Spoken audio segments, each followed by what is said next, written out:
আরে মেয়েদের রাগ বেশি, বোঝেন না? স্বামীর সাথে ঝগড়া করে বাড়ি ধারি পাতিল ভেঙে ফেলে দেয়, স্বামী তুলে আসার মারে। ওদের জেদ বেশি, রাগ বেশি, অভিমান বেশি। ওরা যদি একবার শান্তির জায়গা পায় জীবন চলে যাবে, জায়গা ছাড়বি না। 16 বছর লাগছে ছাড়তে, বুঝে শুনে সামনে কাজ করা লাগে। বড় বড় কথা বলতো, পালাবো না হারাবো না, পেলে যায়নি ভাই আছে। আমরা চাইছিলাম ম্যাডাম পদত্যাগ করেন, আল্লাহ বলে কিসের পদত্যাগ? এরা যে অন্যায় অপরাধ করেছে, শুধু পদত্যাগ না, আমি আল্লাহ এদেরকে দেশ ত্যাগ করতে বাধ্য করব। ইন্না বাতশা রব্বিকা লাশাদীদ, আল্লাহর পাকড়াও বড় কঠিন, আল্লাহ ধরে ধরে না, যেদিন ধরবে মামু বাড়ি দিল্লি গিয়ে পড়বে। কথা বলেন ঠিক কিনা? আমরা কত কথা বললাম, কিচ্ছু শুনলো না। এত এত এত অনুসারী, কারো কথা ভাবলো না। একটা প্রধানমন্ত্রীর থেকে শুরু করি, এমপি মন্ত্রী, আমলা কামলা, নায়ক গায়ক, শিক্ষক, ডাক্তার, এমনকি তৃণমূল পর্যন্ত নেতা কর্মী সব পালিয়ে গেছে, মসজিদের হুজুরও পালিয়ে গেছে। পৃথিবীর ইতিহাসে এমন পতন আর কারো ঘটেছে কি ঘটেনি আমরা জানি না। এটা আল্লাহর খেলা। পালিয়ে গেছে, আমাদেরকে রেখে পালিয়ে গেছে।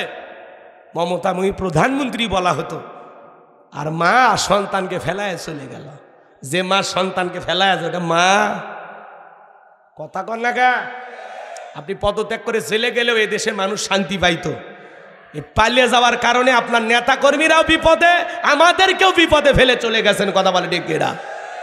আবার মাঝে মাঝে আপনি আমাদেরকে ছাড়া তো থাকতে পারেন না, কল রেকর্ড ফাঁস হয়, বলে আমি দেশের কাছে আছি, শর্ট করে ঢুকবো। তাই ঢুকবেনই তো বেরোলেন কেন?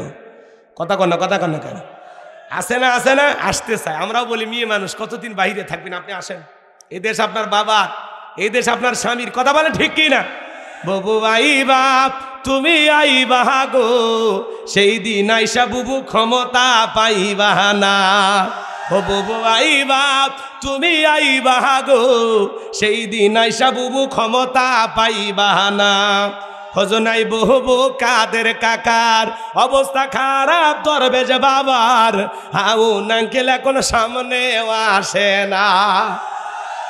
নেতা কর্মী সব জেলের ভিতর, আমি আসি ডরের ওপর, কখন জানি আসে গ্রেফতারি পরোয়ানা।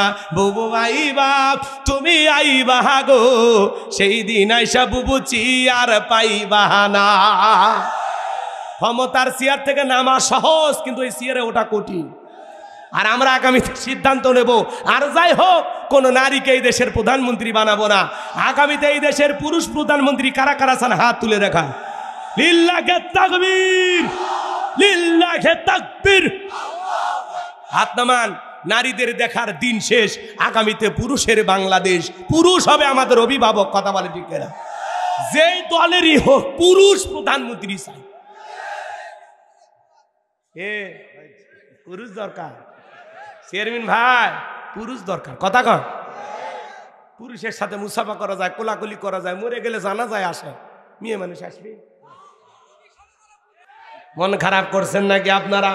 সামনের দিকে যায় আমার ভাইয়েরা, যে কথা বলতে চাচ্ছিলাম গভীর মনোযোগ দিয়ে শুনবেন। শিরিক কত মারাত্মক গুনাহ জানেন? এই দিকে তাকান। আপনাদের গাইবান্ধা শহর থেকে একটা ভিআইপি গেস্ট আসবে আপনার বাড়িতে। সকালবেলা থেকে আপনার বিবি রান্না বান্না করতেছে, গরুর গোশ, খাসির গোশ, মুরগির গোশ, বাপরে বাপ, ব্রয়লার মুরগি, পাকিস্তানি, দেশি, তারপরে রুই, কাতলা, ছোট মাছ, বড় মাছ, সব দিয়ে সাজিয়ে প্লেটটা সব দিয়ে সাজাইছে। পরে চিন্তা করলেন ছোট বেটা খুব ভালোবাসি, ছোট ছেলেটাকে অনেক পছন্দ করে, তো আর সামান্য একটু পায়খানা প্লেটের কোনায় দিছে, দিয়া এখন মেহমানের সামনে প্লেট দিছে। খাবারের পরিচিতি, ভাই এটা গরু, এটা খাসি, এটা কি, এটা এই যে এটা কি। তখন বলতেছে আমি ছোট ছেলেটাকে খুব ভালোবাসি, তো আর সামান্য একটু পায়খানা দিছে, আপনি খেয়ে নেন।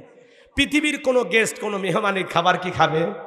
পিটাইলেও খাইবে, যত দামি খাবারই থাক বলেন খাবে। হুজুর কি এটা হাসানোর জন্য বললেন? না, ওই যে আপনারা ভালোবাসেন ওই জায়গা থেকে বলতেছে, শোনেন এটা হাসানোর জন্য না, উদ্দেশ্য হলো এদিক খেয়াল করেন, প্রত্যেকটা কথার পিছনে যুক্তি আছে। এদিক আপনারা এদিক খেয়াল করেন।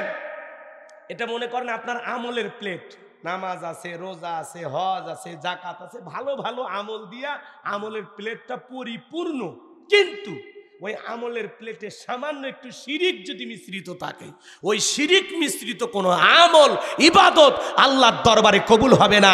শুধুমাত্র শিরিক করার কারণে আপনার সমস্ত আমলকে আল্লাহ তাআলা বরবাদ করে দেবেন। কথা বলেন ঠিক কিনা? জন্য শিরিক মুক্ত আমল দরকার, শিরিক মুক্ত ঈমান দরকার। কথা বলেন ঠিক কিনা? তাহলে এত পেঁয়াজ ঘুষ দিয়ে আলোচনা করে কি আমার এই কথাটা আপনারা ক্লিয়ার হয়েছেন? আরো অনেক কথা আছে, আমরা ওই দিকে না যাই। আপাতত এতটুকু কথা, ইয়া বুনাইয়া লা তুশরিক বিল্লাহ। লোকমানে হাকিম তার সন্তানদেরকে বলল, বাবা লা তুশরিক বিল্লাহ, আল্লাহর সাথে কখনো কাউকে শরীক স্থাপন করা যাবে না, আল্লাহর সমকক্ষ কাউকে স্থির করা যাবে না, আল্লাহ ছাড়া অন্য কাউকে উপাস্য হিসাবে মানা যাবে না। ইন্না শিরিকা লা যুলমুন আযীম, শিরিক হলো সবচাইতে বড় জুলুম, সবচাইতে বড় অপরাধ। আজ থেকে আমরা সিদ্ধান্ত নেব জীবনে কোনোদিন শিরিক করব না। কারা কারা হাত তুলে দেখান। আল্লাহ আমাদের বোঝার তৌফিক দান করুন। জোরে বলুন আমিন। আল্লাহ তাআলা এত খুশি হয়ে গেলেন, ডেকে বলেন, লোকমান তুমি তোমার সন্তানদেরকে আমি আল্লাহর সাথে পরিচয় করায় দিলা, আমি আল্লাহ তোমার সন্তানদেরকে তোমার সাথে পরিচয় করায় দেব। বলেন আল্লাহু আকবার। আমার আল্লাহ রাব্বুল আলামিন বলেন, ওয়া ওয়াসাইনাল ইনসানা বিওয়ালিদাইহি হামালাতুহু উম্মুহু ওয়াহানান আলা ওয়াহানিন ওয়া ফিসালুহু ফি আমাইনি আনিশকুরুলি ওয়া লিওয়ালিদাইক ইলাইয়াল মাসীর।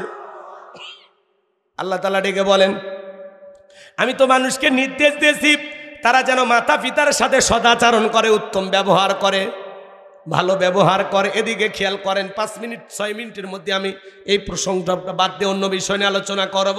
আপনাদেরকে আমি বেশি কষ্ট দেব না, কয়েক মিনিট একটু ধৈর্য নিয়ে শোনেন। আল্লাহ রাব্বুল আলামিন বলেন, আমি তো মানুষকে নির্দেশ দিয়েছি তারা যেন মাতা পিতার সাথে সদাচরণ করে, উত্তম ব্যবহার করে। কারণ হলো হামালাতহু উম্মুহু ওয়াহানান আলা ওয়াহানিউ ওয়া ফিসালুহু ফি আমাইনি আনিশকুরুলি ওয়া লিওয়ালিদাইক। কারণ হলো তার মা কষ্টের পর কষ্ট সহ্য করে সন্তানটাকে গর্ভধারণ করেছে, 2-2.5 বছর বুকের দুধ পান করাইছে।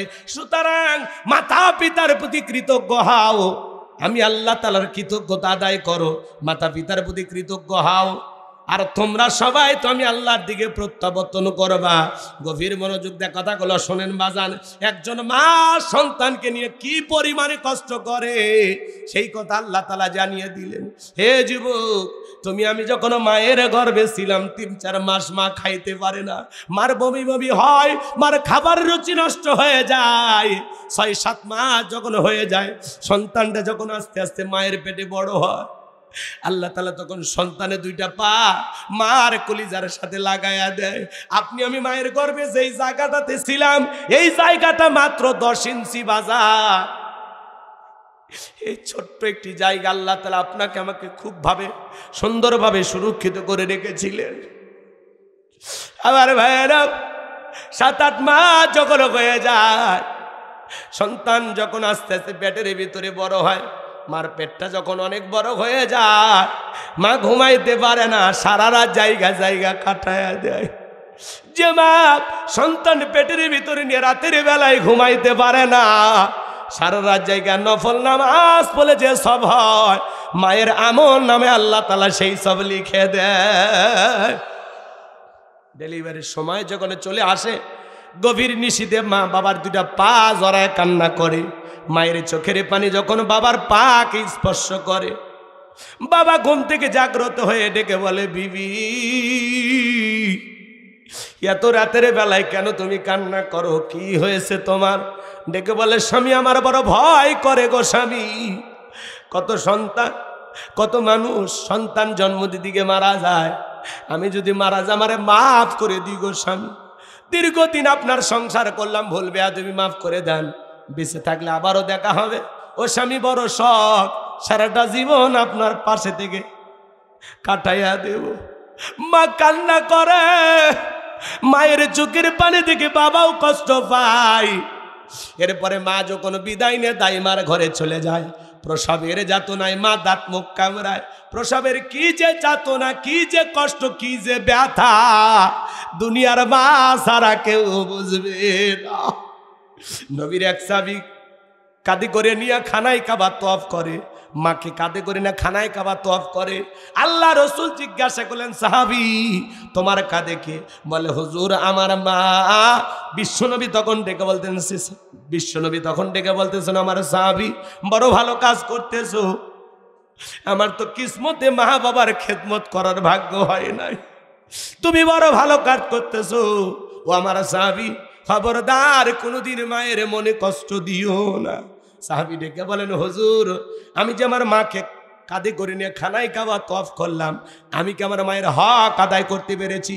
বিশ্ব নবী ডেকে বলেন, সাহাবী আল্লাহ যদি তোমাকে কিয়ামত পর্যন্ত হায়াত দেয়, আর তুমি যদি তোমার মাকে কাঁধে করে নিয়ে এইভাবে খানায় কাবা তওয়াফ করো, তোমার মা তোমাকে জন্ম দেওয়ার সময় প্রসবের যাতনায় উহা শব্দ করেছিল, ওই একটা উহা শব্দের হক দুনিয়ার কোনো সন্তান আদায় করতে পারবে না। বলুন আল্লাহু আকবার। এই জন্য বিশ্বনবী বলেন, হুমা জান্নাতুকা নারুকা, তোমার পিতামাতায় তোমার বেহেশ, তোমার পিতামাতায় তোমার দোজখ। হে যুবক, যে মা বাবা তোমার আমার জন্য এত কষ্ট করলো রে যুবক, ওই মা বাবার মনে কষ্ট দেওয়া যাবে না। বিশ্ব মা দিবস উপলক্ষে পত্রিকা একটা কলম পড়েছিলাম, 2013 সালের ঘটনা। আমি কি বলবো? রাগ করবেন না বাজান, আমি একটু সময় দেন, সামনের দিকে যাই। ছেলেটার নাম ছিল আব্দুল মালিক। ছোটবেলায় চোখে দেখতে পারতো না, চোখ দিয়ে ঝাপসা দেখতো, পুষ পড়তো, পানি পড়তো। মা ডাক্তারের কাছে নিয়ে গেলেন। ডাক্তার সাহেব চোখটা পরীক্ষা নিরীক্ষা করে বলে, আপা এই ছেলে বড় হলে অন্ধ হয়ে যাবে, চোখে দেখার কোনো সম্ভাবনা নাই। বলে কি করতে হবে? বলে অতি দ্রুত ছেলেটার অপারেশন করতে হবে। বলে তাতে কত টাকা লাগবে? এমন একটা অ্যামাউন্টের কথা বলল। মা দুঃখিনী কাঁদে আর বলে, ডাক্তার ভাই এত টাকা পাবো কোথায়? ছেলের বাবা তো দুনিয়ায় বাইসে নাই। দুঃখিনী মা কাঁদে আর বলে, ডাক্তার ভাই স্বামীও হারাইছি, বড় হয়ে ছেলেটাও যদি অন্ধ হয়, আমার সারাটা জীবন তো তাহলে কষ্টেই কেটে যাবে। আমি দুঃখিনী মা যদি আমার সন্তানের জন্য দুইটা চোখ দিয়া দেই, আমার সন্তান দেখতে পারবে কিনা? বলে আফা এও সম্ভব। দুঃখিনী মা তখন সন্তানের জন্য দুইটা চোখ দিয়া দিল। সুবহানাল্লাহ বলেন। ছেলেটা আস্তে আস্তে বড় হতে লাগলো। মা দুধের গিলাস নিয়ে ছেলেটার সামনে চলে গেল। ছেলেটা দেখে বলে, মা ঘন ঘন তুমি আমার চোখের সামনে আসবা না, তোমার চোখ দিয়ে পুষ্পারি পানি পড়ে মা, তোমার চোখের রোগটা আমার চোখে পার হতে পারে। দুঃখিনী মা মনে মনে কষ্ট পায়, মনের দুঃখ মনে চাপায় রাখে, প্রকাশ করে না। ছেলেটা যখন পরীক্ষা দিয়ে ভালো রেজাল্ট করেছে বাজান, চাকরির সন্ধানে ঢাকায় চলে গেল, চাকরিও পাইছে, সুন্দরী বিবি দেখে বিবাহ করেছে। কিন্তু গ্রামের বাড়ির দুঃখিনী মার কোনো খোঁজ খবর রাখে না। বৃদ্ধ মা বছরের পর বছর কেটে যেতে লাগলো। মনে মনে ভাবে, আমি অসুস্থ হয়ে পড়তেছি, মনে হয় বেশি দিন দুনিয়ার জমিনে বাঁচবো না। যেই ছেলেটার জন্য এত কষ্ট করলাম, মরণের আগে একবার অন্তত সেই ছেলের মুখটা দেখে মারা যেতে চাই। এইবার বন্ধু বান্ধবের কাছ থেকে অনেক কষ্টে মা ঠিকানা সংগ্রহ করে ঢাকায় চলে গেল ছেলেটার বাড়িতে। দারোয়ানকে যখন পরিচয় দিয়েছেন, দারোয়ান গেটটা খুলে দিয়েছে। এইবার মা বাড়ির ভিতরে প্রবেশ করা মাত্র ছেলেটাকে দেখতে পেয়েছেন। ছেলেও দৌড়ে মার কাছে চলে আসছে, ডেকে বলে, মা কেন তুমি আমার শ্বশুর বাড়িতে আসছো? মা আমার স্ত্রী শ্বশুর শাশুড়ি যদি দেখতে পারে মা, তোমার তো পরিচয়টা আমি দিতে পারবো না, মা এখান থেকে চলে যাও। এই কথা বলে কিছু টাকা মার হাতে দিলেন। দুঃখিনী মা বলে, বাবা আমি একটা বার তোরে দেখার জন্য আসছি। হঠাৎ করে স্ত্রী চলে আসলো আর ডেকে বলে, এই সেরা শাড়ি পরা মহিলাটা তোমার কে হয়? আব্দুল মালিক ডেকে বলে, এই সেরা শাড়ি পরা মহিলাটা আমার গ্রামের বাড়ির কাজের মহিলা। জোরে বলেন নাউজুবিল্লাহ। মার পরিচয় গোপন রাখলো। স্ত্রী যখন চলে গেল, দুঃখিনী মা দুইটা চোখের পানি ছেড়ে দিয়ে কাঁদে আর বলে, আব্দুল মালিক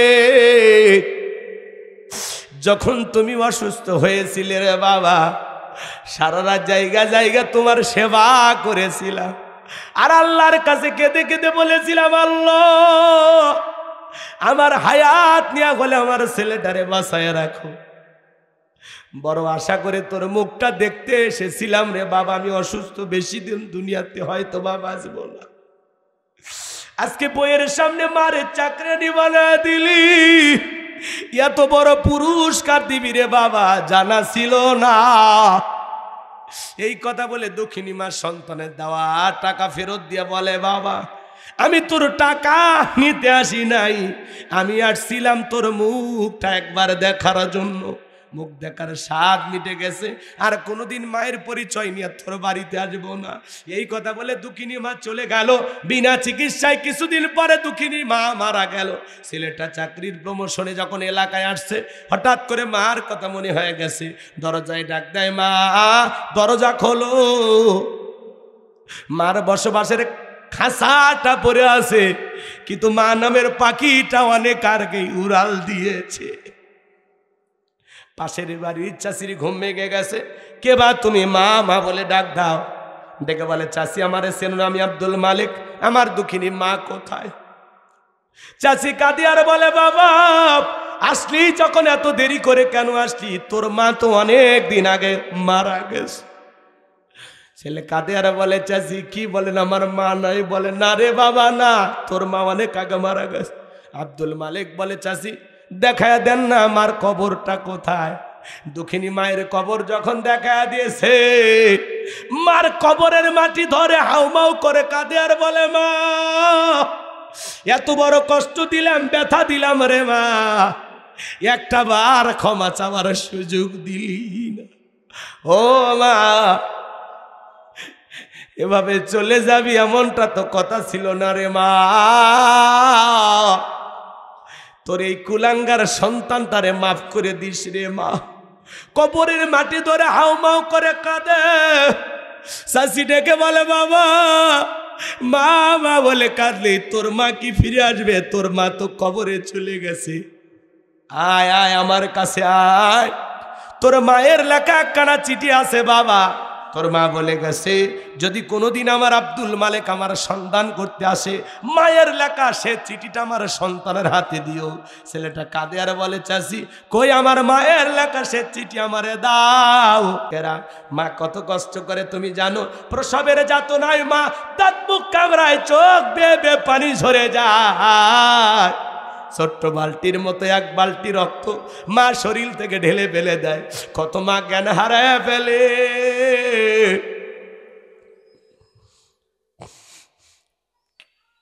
কিছুক্ষণ পরে দুঃখিনী মা যখন জ্ঞান ফিরে পায়, ডেকে বলে, কই আমার সোনা মানিক, আমার কোলে দাও।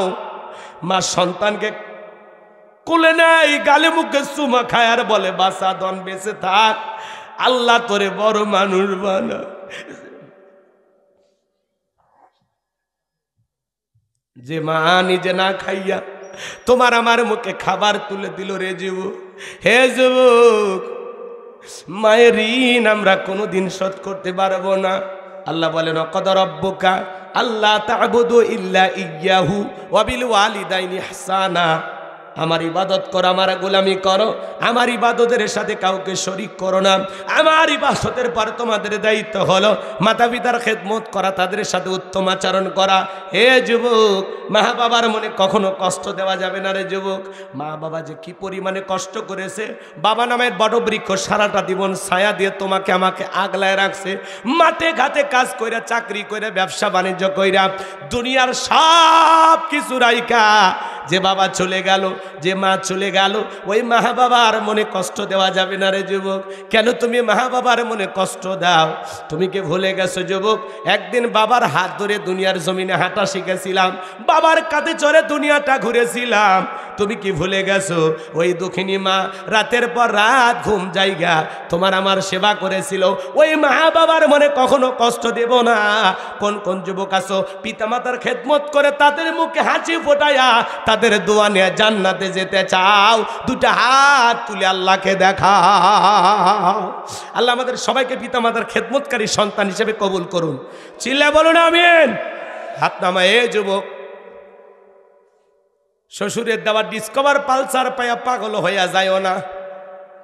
একটা ডিসকভার পালসার পাইলে ওর মাথা গরম হয়ে যায়। শাশুড়ির দরজায় ব্রেক করে ডাক দেয়, আম্মা। কথা কয় না? শাশুড়িকে ছোটবেলায় ওই যে দুর্গাপুর মাদ্রাসাত পড়ছে, গুণনা মুখস্থ। শ্বশুর দেখলে আব্বা কেমন আছেন, আব্বা কি খেয়েছে, শ্বশুর কয় জামাই পাইছি, আব্বা কইতে কইতে মুখের ফেলা তুলে ফেলে দেয়। ছোটবেলায় মাদ্রাসায় পড়েছিল, কলকলার সব হরফ মুখস্থ। এক পালসার ডিসকভার পাইয়া শ্বশুর শাশুড়ি হয়ে যায় আব্বা আম্মা, আর মা বাবা হয়ে যায় বুড়া বুড়ি। তোর কপালত লাত্তি আর গুড়ি, মরার পরে ফেরেশতারা বাইরে ফুটে করবে ভুরি, জাহান্নামে হবে তোর বসত বাড়ি। এ কপাল পোড়া শোন, ওইরকম 5টা 10টা 20টা পালসারের টাকা তোর এই 22 বছর 25 বছর লালন পালন করতে গিয়ে তোর পিছনে মা বাবা খরচ করছে। ওই টাকাটা জমাইলে দেখতে পারতিস কত টাকা নষ্ট করেছে। বেঈমান স্বার্থপর সব ভুলে গেলি। ওই মার দিকে কেমনে চোখ রাগাও, ওই বাবারে কেমনে গালি দাও। আল্লাহ কি বলেছেন? অকুল্লাহুমা কৌলাং কারীমা, সম্মান সূচক আচরণ করো, নম্র ভদ্র হয়ে কথা বলো। চোখ রাঙাও তুমি মা বাবারে। মনে রাখবা, আজকে তুমি তোমার মা বাবার সাথে যে আচরণ করবা, যে ব্যবহার উপহার দিবা, তোমার সন্তান হুবহুব তোমার সাথে তাই করবে। এক শিক্ষিত লোকের গল্প পড়েছিলাম, শোনো। বাড়িতে অনেক ভিআইপি খাবার, তেহেরি নিহেরি বিরিয়ানি রোস্ট গরু ভুনা, খাওয়ার অভাব নাই। খাওয়া দাওয়ার শেষে সবাই চলে যাচ্ছে, একটা ভাঙ্গা প্লেটে কিছু এটো খাবার দিয়া ছোট্ট ছেলেটাকে বলতেছে এটা তোর দাদু ভাইকে দিয়ে আয়। এখনকার বাচ্চারা তো কম্পিউটার, একটা আমেরিকার নাসা বিজ্ঞানীর চেয়ে কম না। ছোট বাচ্চা খুব চালাক, কিন্তু এখন কথা কয় না কেন, ছোট ছোট বাচ্চা, হ্যাঁ খুব চালাক। কথাই বলতে পারে না, সেই বাচ্চা টেক আসে না, কথা কয় না কেন। শোনো শোনো, এদিক শোনো, আমার দিক খেয়াল করো, আমার দিক খেয়াল কর, এদিক তাকাও। ওই ছোট বাচ্চাটাকে বলতেছে আব্বা আমরা এত ভালো খাইলে আমার দাদুর জন্য এই খাবার, কারণটা কি? তখন বলছিস তো তোর দাদুর বয়স হয়ে গেছে, এই খাবারে চলবে, যা বেশি কথা বলিস। তখন বলতেছে আব্বু তাহলে আমি প্লেটটা যত্ন করে রাখবো। কেন? দাদুর মতো যখন আপনার বয়স হবে এই প্লেটে করে আমিও আপনাকে খাইতে দেব। শিক্ষিত মানুষ বিবেকের দরজা খুলে গেছে, প্লেটের ভাত ফেলে দিয়ে সন্তানকে কোলে নিয়ে বলে বাবা কলেজ বিশ্ববিদ্যালয়ে যা শিখি না আজকে তোর কাছে তাই শিখলাম। এই কথা বলে বাবাকে স্টোর রুমে ফেলাই দিছিল, সেখান থেকে বিল্ডিং এর উপরে তুললেন, আদর যত্ন করলেন, নতুন পোশাক পরায় দিলেন, খুব ভালোবাসা দেখাইতে লাগলেন।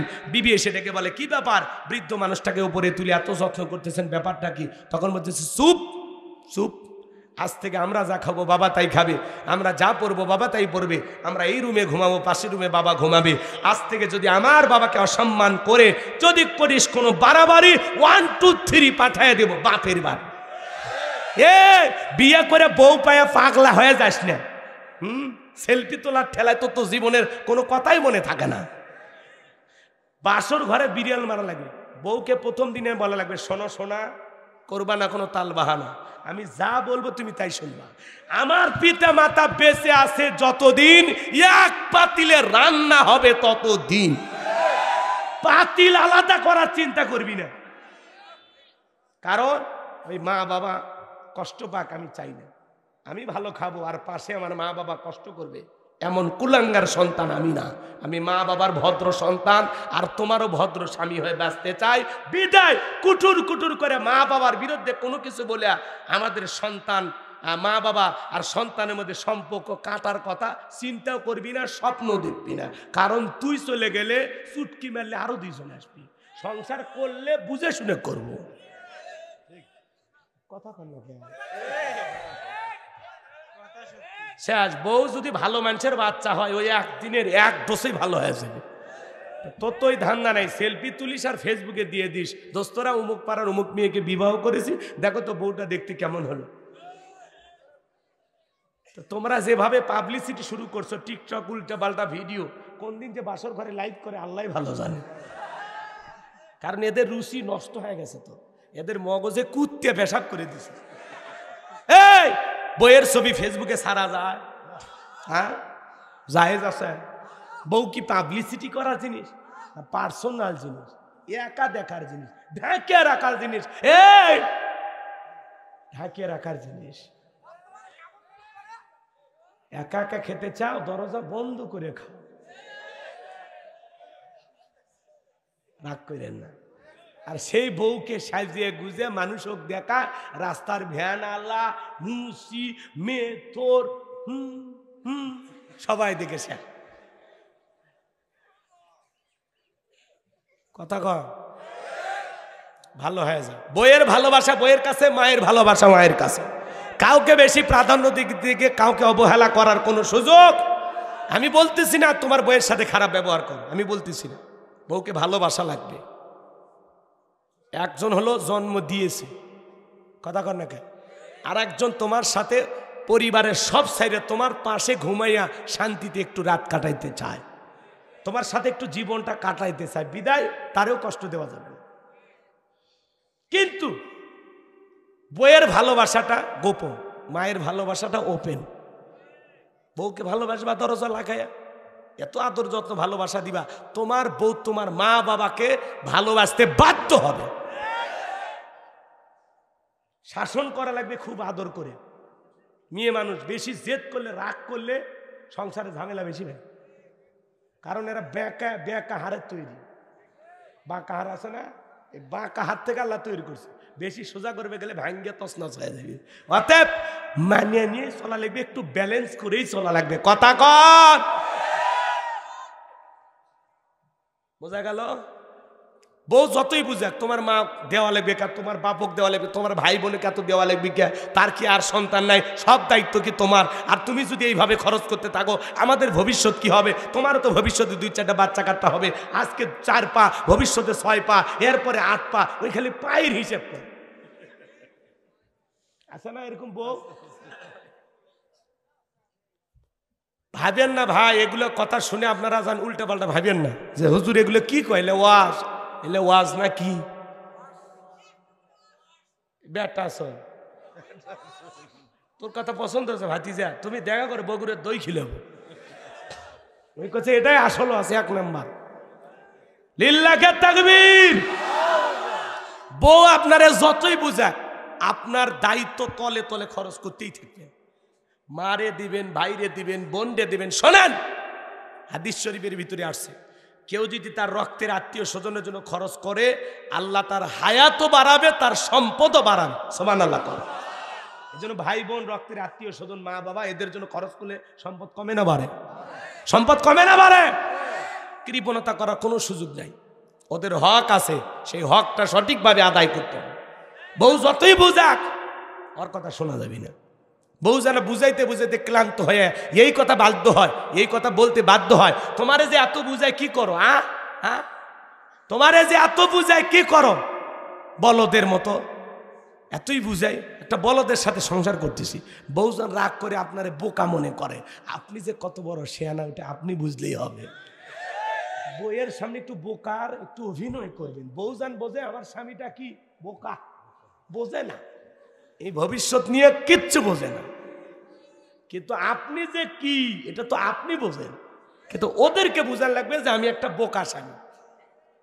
কথা ক্লিয়ার না ভেজাল আছে?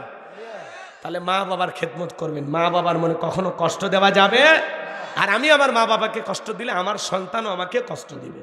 ওই স্ত্রী সবচাইতে উত্তম যে স্ত্রী তার স্বামীকে বলে, স্বামী খবরদার তুমি তোমার মা বাবার সাথে খারাপ আচরণ করবা না, কারণ আমিও একদিন মা হব। ওই স্ত্রী দরকার। তুমি কার কাছে যাও? পীর সাহেবের কাছে দোয়া, আমি গোলাম রব্বানির কাছে দোয়া নিয়ে লাভ আছে? তোমার দুনিয়ার সবচাইতে বড় পীর হলো মা বাবা। বুলেট মারলে বুলেট মিস হতে পারে, কিন্তু মায়ের দোয়া কখনো মিস হয় না। যুবক, জীবনে যদি উন্নতি করতে চাও, কপাল যদি খুলতে চাও, তকদিরে যদি ভালো কিছু আশা করতে চাও, তাহলে মা বাবার পা ধরে দোয়া নাও। এই পৃথিবীতে যত মানুষ সম্মানিত হয়েছে, প্রতিষ্ঠিত হয়েছে, বড় হয়েছে, শুধুমাত্র মা বাবার দোয়ার কারণে। আমি গোলাম রব্বানি যাকে কথা বলতেছি, কি মনে করো? আমার মা বাবার দোয়া আছে, আমার ওস্তাদদের দোয়া আছে, আমার ভালোবাসার মানুষদের দোয়া আছে। কথা বলে ঠিক কিনা? রাগ কইরো না। জীবনে সফল হতে যদি চাও, মা বাবার দোয়া নাও। মা বাবা হলো আমাদের সফলতার চাবিকাঠি। মা বাবাকে কোনোদিন অবহেলা করবা না। আল্লাহ আমাদের হেদায়েত দান করুক। একটু জোরে বলেন না আমিন। মা বাবার মনে কখনো কষ্ট দেব? মায়ের ঋণ আমরা কখনো শোধ করতে পারবো? রক্তে ভাসিয়া যাতনাই কাঁদিয়া আনলে মাগো আমায় এই দুনিয়ায়, তোমার ঋণ আমি কি দিয়ে শোধাই মাগো, তোমার ঋণ আমি কি দিয়ে শোধাই। দেখেছি পৃথিবীতে প্রথম মায়ের মুখ, পেয়েছি ভালোবাসায় পূর্ণ মায়ের বুক। বলতে পারি না কথা, মা বোঝে আমার ব্যথা, তাই তো রেখেছো মা বুকেতে জড়াই। তোমার ঋণ আমি কি দিয়ে শোধাই মাগো, তোমার ঋণ আমি কি দিয়ে শোধাই। কখনো গভীর রাতে উঠলে আমি কেঁদে, কান্না ছাড়া কোনো ভাষা ছিল না, প্যাপো ভ্যাবো ট্যাটো করতাম, মেয়ে মেয়ে করে কান্না করতাম। মা ছাড়া, বাবা পাশেই ঘুমায়, চেতন পায় না, কিন্তু মা কলিজায় কি টান। একবার যখন তুমি আমি মেয়ে মেয়ে করে চিল্লে উঠি, আহ মার ঘুম ভেঙে গেছে। কি হয়েছে সোনা, কি হয়েছে, আমার আব্বার কি হয়েছে, আমার আমার আমার আব্বা কেন ঘুম থেকে উঠছে? এই যে বাবা আমি তো মা আসি তো, আছে তো মা আছে তো, কি কথা বইলে কত আদর যত্ন করে আপনাকে আমাকে বড় করছে। পাশে বাবা ঘুমায়, তুমি আমি যে 1.5-2 ঘন্টা কান্না করলাম, মারে যে মা যে এত রাতে কোলে করে নিয়ে এই জায়গা ওই জায়গায় ঘুরিয়া ঘুরিয়া তোমারে আমারে শান্ত করলো, বাবা ঘুমাইনি। এই জন্যই তো আল্লাহ রসুলের কাছে সাহাবী বললেন, হুজুর আমার সবচেয়ে বেশি হক পাওয়ার অধিকার কার? আল্লাহ রসুল বললেন তোমার মা। উম্মুকা, তোমার মা। দ্বিতীয়বার আল্লাহ রসুল বললেন তোমার মা, তৃতীয়বার তোমার মা, চতুর্থবার আল্লাহ রসুল বললেন তোমার বাবা।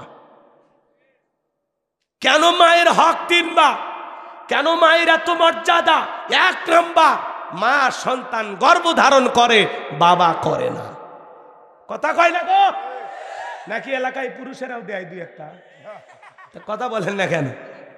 1 নাম্বার, মা সন্তান পেটে ধারণ করে, বাবা করে না। এই জন্য মায়ের হক বেশি, মর্যাদা বেশি। আল্লাহু আকবার বলেন। 2 নাম্বার, প্রসবের যে যাতনা, প্রসবের যে কষ্ট, সন্তান ডেলিভারির যে ব্যথা, এটা মা বোঝে, বাবা বোঝে না।